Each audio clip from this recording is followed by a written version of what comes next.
Hi, has this started? It's not started.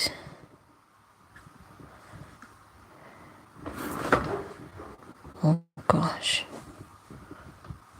Oh yeah, it's coming on now. There's like a 20-second delay.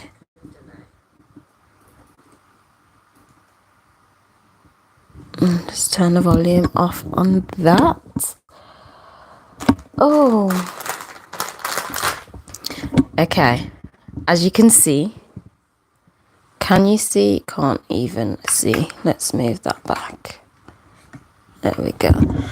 I did test this all out on my camera, but clearly YouTube's just showing it a bit different. There we go. That's okay. I think I finally got the setup okay. I'm going to test the mic. Obviously, all of this, anyone watching this from the beginning, it's already been a minute. It will be time stamped, okay? I need to say that first thing. Whoever's watching this in the future, it will be time stamped. So just jump ahead while I get sorted. See, because I don't think I need the mic that high, but I need to hear for myself because no one's in here with me just yet. Okay. All right. Yeah, I sound fine. I sound fine with it on the floor. That's easier because I just don't want to hold it. And I'm in my onesie today because, truth be told, it stresses me out trying to find something to wear just to go on live, because usually I bathe the children and then I bathe myself and then I'm just settled in it. And then I found like after my shower, I'd be trying to find clothes and it was just long. It would stress me out like unnecessarily. So it's getting cold. This is what I'll put on now. And I'm most likely going to be in this all the time. I've got two onesies, so I'll be alternating. And sometimes I might come on with my dressing gown because life. Anyway, so welcome. As always, let me start now. Let me fully start. My name is KelitaSahliah if you are new. If you're not, then welcome. On my channel, I share my perspective and my lens on how I view this reality, our realm that we share together.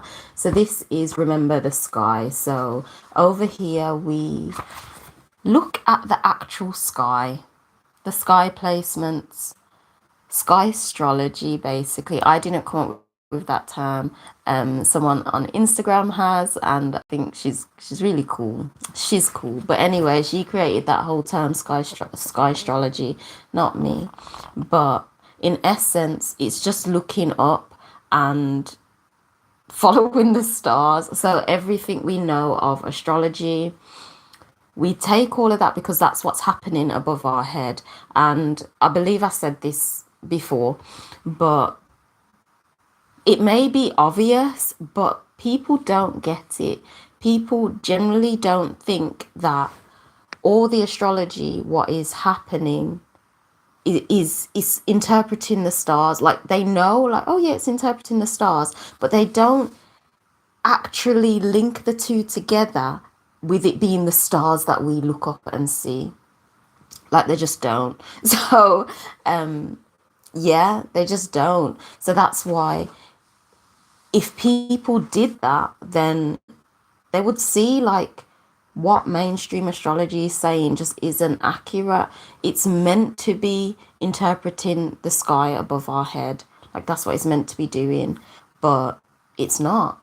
Like it's fully not. And I know people say, oh yeah, well, when we studied it, it's because when we studied it 1,000 or an odd years ago, the tilt of the earth and the axis, and you know, they give an explanation, but that don't make one drop of sense though, because one, the star constellation Ophichus, but then they say it didn't pass through it. But truth be told, if the sun passes through Scorpio, it's going to pass through Ophichus unless it's low in Scorpio's tail, but otherwise. But that's just one thing. It just doesn't really make sense. They say they're following the sun, but the sun's not doing what they say it's doing. So regardless of that anyway, regardless of kind of like what they're doing, I just see that it's more logical to say, okay, if you're telling me this, like if you're telling me this, that's fine. So when I look up and the stars you're meant to be interpreting doesn't say what you're telling me, I'm just going to follow the stars. I'll take all the wisdom, but I'll follow the stars, basically. So with that being said, this week, is actually getting juicy. And you see, this is why I really like admiring the sky, because the story makes sense. Like, it's a whole circle, isn't it? Time, and it goes round and round and round and round. And it's like, what's the point of it just going round and round in a circle? We're naturally meant to spiral, like outward, upward, we spiral, we do something more than just a constant loop of, we're not meant to be in a constant loop. So including Ophichus, even Cetus, the sea monster, including them in the story of the ecliptic, because for those who don't know, the reason why we've picked the 12 zodiac signs is because the sun passes through them. So in essence, if the sun somehow, shot up higher, like it just went higher and started to touch other star constellations, those in essence would be the frequency bandwidths, basically. Those would be the star constellations we would interpret. But because it's the ones they are, that's why we look at them, because the sun passes through them. So okay, if that's the case, if we take note of the star constellations where the sun passes through, because in essence, in a frequency base, it's emitting a frequency. The solar power is within that constellation and it's emitting a frequency. Well, all of them are anyway, the stars, the luminaries. So if we are to follow the sun now, the sun passes through the sun above our head, not the drawing on mainstream astrology, but the sun above our head passes through Ophichus. It doesn't touch Cetus. The sun doesn't touch Cetus, but the other wandering luminaries do. But the sun passes through Ophichus. So, and obviously if the sun passes through Ophichus, the other luminaries are going to pass through Ophichus as well. So that was like a long introduction. But here are the transits. So it's probably not hard to tell which one Venus is. And Mars, we're entering Ophichus. Can you see that? Yay! So Venus and Mercury are entering Ophichus on the 22nd. Is that a Wednesday? I don't know. The 22nd anyway. I don't really know the days. So the 22nd, Venus and Mercury are heading into Ophichus. Now, Ophichus is, in simple, it is the transmutation. It's the transmuter, basically, the transmuter. And it holds a serpent in the sky. And it's called Ophichus the serpent bearer, or, the serpent bearer, and its name is Ophichus.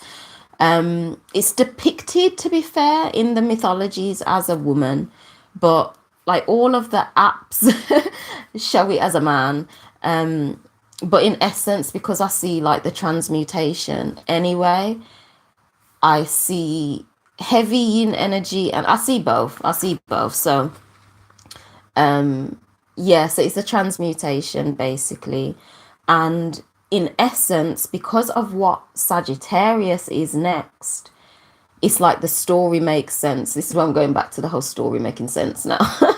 But the story makes sense because in essence, it's like you've had this death, and then or a releasing of, say, we can say an old shell, like, you know, reptiles shed their skin, and you know, we've got reptilian DNA within us. So that death and that shedding of the old and what isn't, to then transmute it now. And then Sagittarius, it's like it's got its bow and arrow. After the transmutation, you're then going and heading in a different direction, a higher perspective after shedding the old. You see, it's like it doesn't really, it's like missing out Ophichus. It's like you've shedded that skin, but it's like, where's that transmutation, you know, to go up to then go in a different direction. So this is where the levels of the game come in now. You can imagine this just goes around and around like a loop, and without Ophichus, without no acknowledgement of it, it's like you just keep going in that circle. But with the acknowledgement of the snake and the ladder, the ladder, but it's not the snake. Well, it is a snake, but you know what I mean, that concept. You then, as you're going around, you get there and you go up, you're going in a different direction. Oh, you're shedding again, you go up and you spiral upward and outward, basically. So that's why I love the story of Ophichus. I really do. Oh, and I've got a lot of exciting stuff coming up. There will be heavy decodes on all the star constellations and stuff coming in the new year. So stick around for that, using like gematria, symbology, numerology and stuff like that. So I'm excited to get like a better knowing of it, or not a better knowing, a different perspective, because I'm here to offer a different perspective to what already is. So anyway, now I got a bit carried away talking about Ophichus. I really like that sign. But for me, with Venus and Mercury going into Ophichus, we then have the sun on the 23rd. So listen to the story now. I love the story. Sun on the 23rd is going into Scorpio, because it hits Scorpio before it moves into Ophichus. It's not in Scorpio for long, so it stays in Scorpio for 8 days, or 8 or 9 days. It's not in Scorpio for long. Scorpio is the shortest constellation that it touches. So the sun on the 20th, oh, at the bottom it just it tells you where all the planets are on the 20th. This is from the 20th to the 19th. Oh gosh, I didn't even write that on.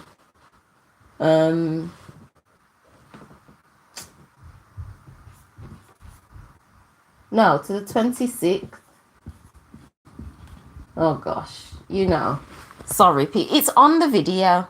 It's on the video, okay. So anyway, the sun is in Libra right now. As I said, it's still Libra season from last week. People are just like, yeah, it's Scorpio season. It's like, it's really not. But anyway, the sun's in Libra right now, and it will still be on the 20th when this whole thing starts to kick in.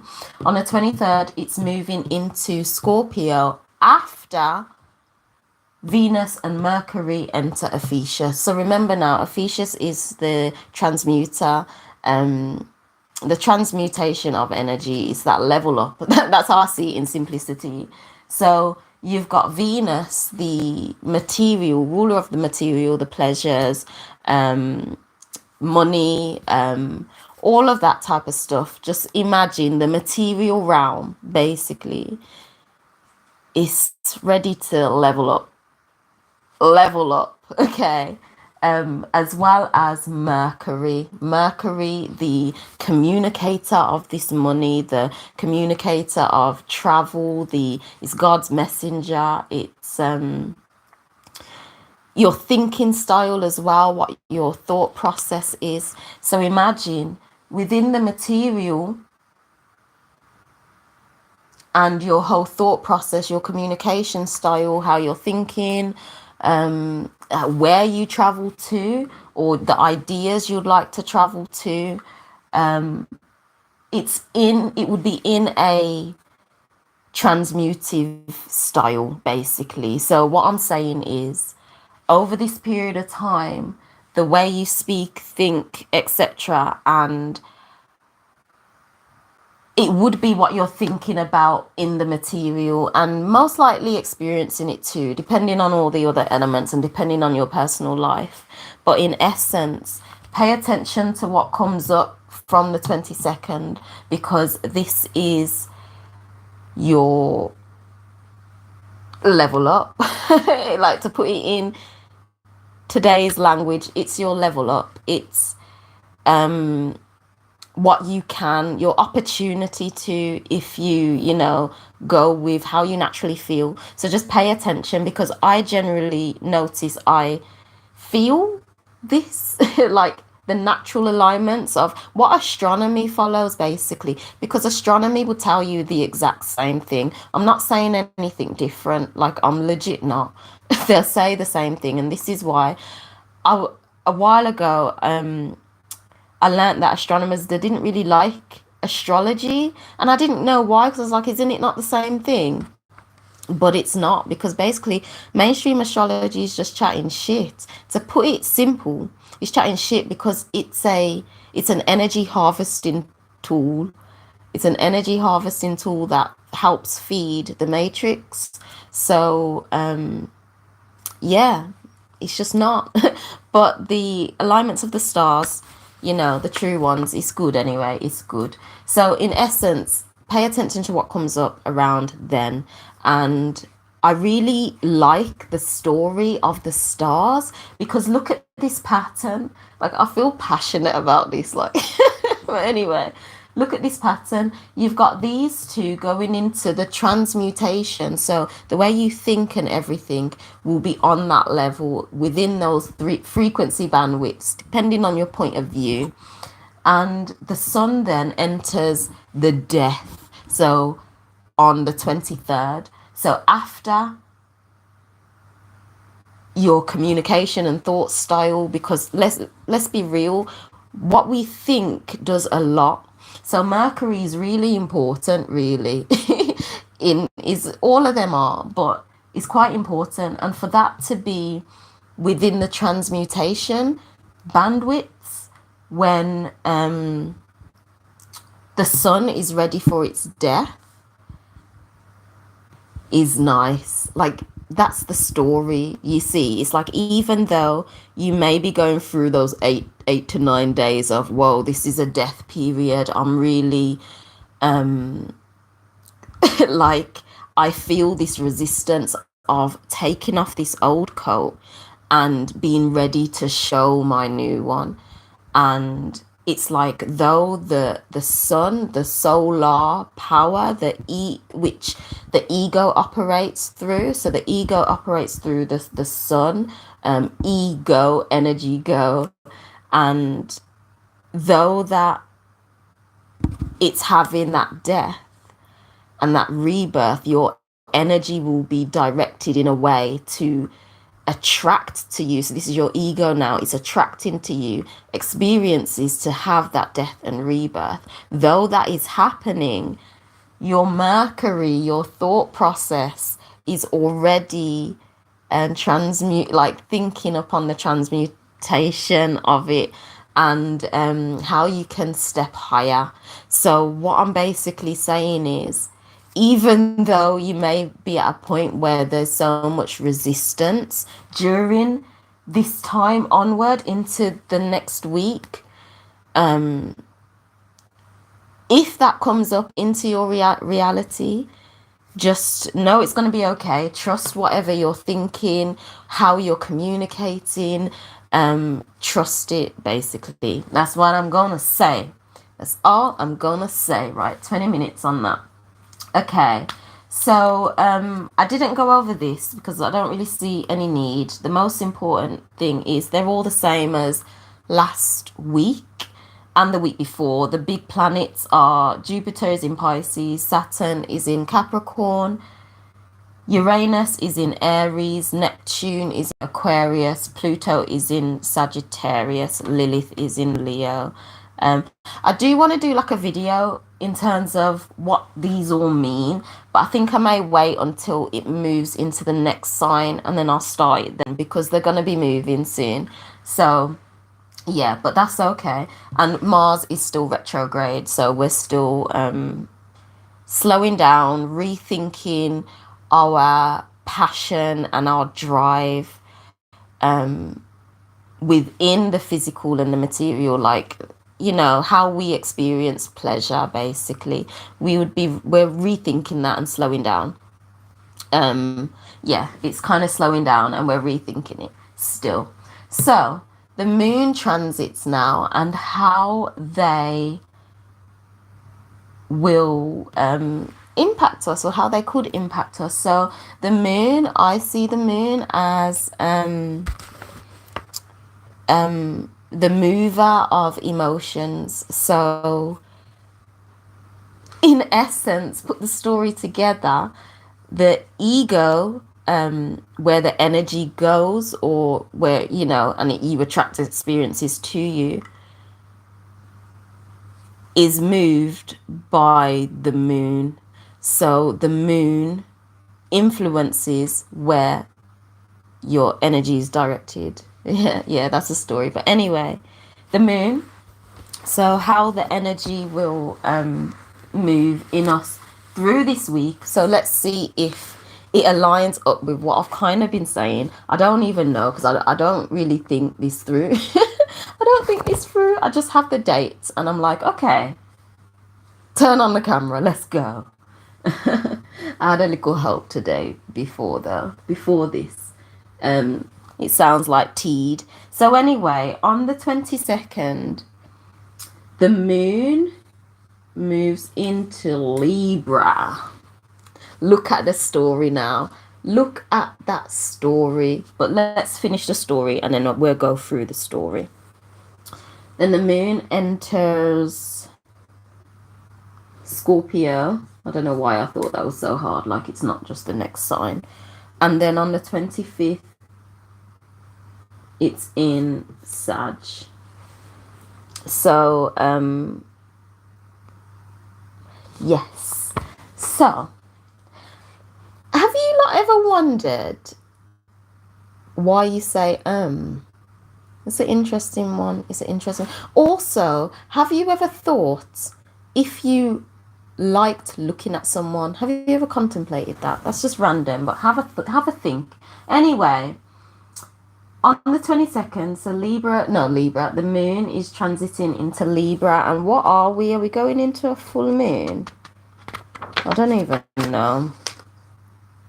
No, we're going into a no moon. We're going into a no moon. So this is even more interesting. So a no moon, meaning there's no moon in the sky. This isn't the no moon right now. What is the new moon actually? You know, I can't even check. I've not put which one is new. And it's I'm on live, so I can't even check. And this laptop, I've got another app, but it's just not doing it. But anyway, I don't know what the no moon is in. But in essence, take this wisdom, whatever it's in, that there's no. Is it meant to be in Cancer? Let me not try and guess. There's hardly any emotional responses. Basically, you're more logical. You're more rational. You probably won't be moved so quickly, which it makes sense. This whole scenario just makes sense. Because basically, let's put it like this. If you were having a whole death and rebirth, taking off this skin, having this whole death and rebirth, and your emotions are high and it's just being pushed and pulled and you're just not really thinking rationally and you just, impulsive. No, not when you're having a whole new a new year. It's just not the time. So it then goes into, so it being in Libra anyway. So I get carried away on my passion. I'm passionate. Anyway, it being in Libra, I'm seeing so apply the no moon apply that to whatever it falls on. I'll have it in a post on the new Instagram called Remember the Sky. There's nothing on there yet. It's just a picture of the moon and a cloud. but I'll have it all linked anyway. It being in Libra, Libra is the balance, so it is the, you know, the airhead Libra. I see is what is up here. We're wanting to balance it out ideally. So imagine now this transmutation begins, and your emotions is going in the direction of logically thinking, because the moon is fading away. It was fading away last week, so it's definitely still fading away, but I'm not sure which one of these is the no moon. I really don't know. So yeah, in essence, as you're beginning to transmute your communication style, etc., etc., your energy is being moved in the way to create that balance. So you see, whatever it is you're kind of taking off and becoming new of, your energy is being directed in that way to create that balance in your life, especially if you've been feeling imbalanced, like, whew, I've been busy, but yo, I'm excited for what's coming and how life will be. But anyway, on the 24th, the moon moves into Scorpio. So again, this matches up after the sun is in Scorpio. So this is amplified. What was I saying about the moon impacting the sun, the ego, how you operate? So literally thought process. So take it easy on yourself. Obviously everyone's life is different and circumstances, so just be easy on yourself however it comes up for you, this experience, because your emotions will be in that direction. But thankfully, as it's waning out, you would be more rational. You would be much more rational, and you would be thinking logically about this whole death, shedding of the old. Yeah, you'll be thinking much more logical. Okay, yay! So anyway, on the 25th now, the story, Sagittarius, the moon is in Sag. So Sag, that arrow. I want to do archery, you know, I really want a bow and arrow. But anyway, after that, your energy is being moved now in a higher way. So it's like Sag is the centurion, it's the rescuer, some people say as well, because it's like, hey, I'm coming to rescue you, you know, like it's on its horse. No, it is its horse. It is its horse, and it's like coming to rescue you. You know, it's magical as well because it's half human, half horse. So all of the mystery and all of that type of stuff, that's what it's about, Sagittarius anyway. So your emotions again, higher learning as well, if I've not said that. Like it could be education, you know, degree, it could be any type of higher learning, higher perspective too, higher or, you know, different awareness. It's all of that, just depends on your point of view. If you're into uni and education, that way. If you're into mystical stuff, that way. If you're into like consciousness, the other way. Whatever you choose, it's just a higher perspective. Your energy, you'll be more logical thinking because the moon's influence isn't that much. And after that thought process of this death,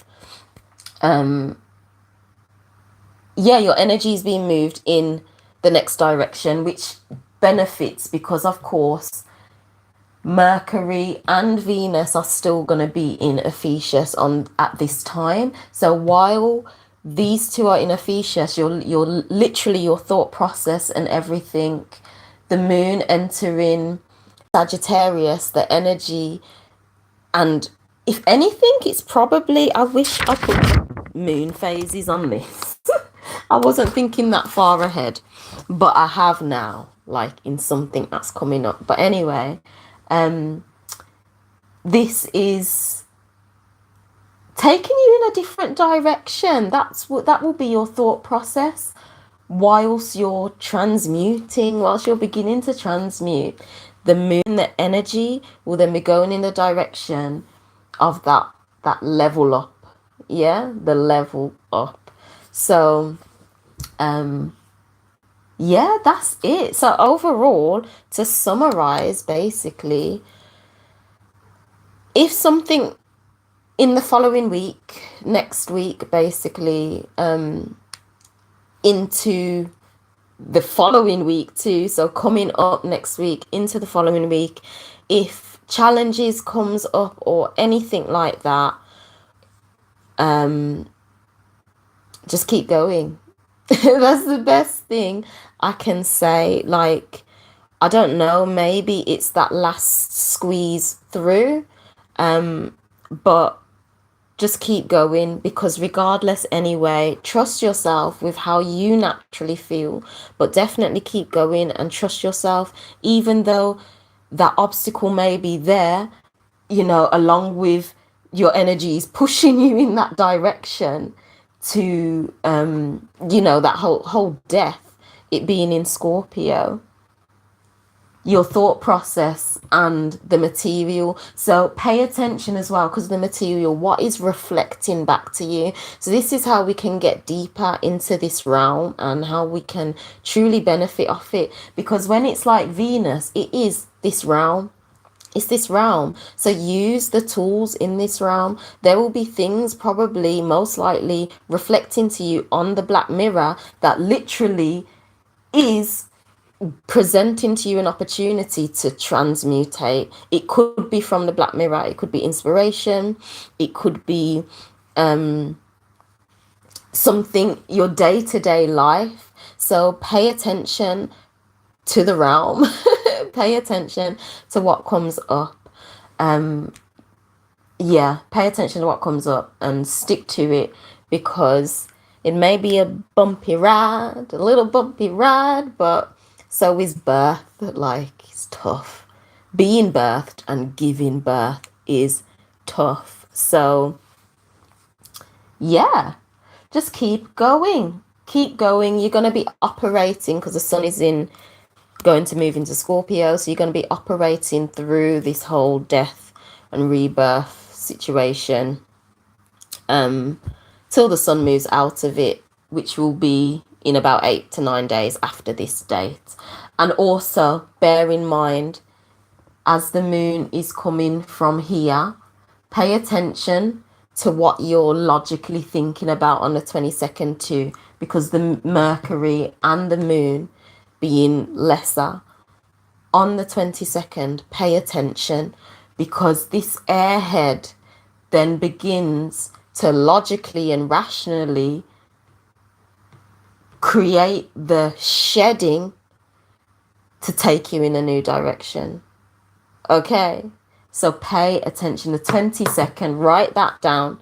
Write it down. Just pay attention to how you feel that day, because whatever comes up here will literally begin to process into the physical, into how you operate and function and your day-to-day activities and stuff like that. So I hope this helped. If it did, please share it with someone, because it's shared on Thursday, so there's still time. There's still time to even watch this up until the 21st, or even on the 22nd. After that, it might be obsolete. But it's up to them if they want to watch it anyway. But like I says, it will be time stamped.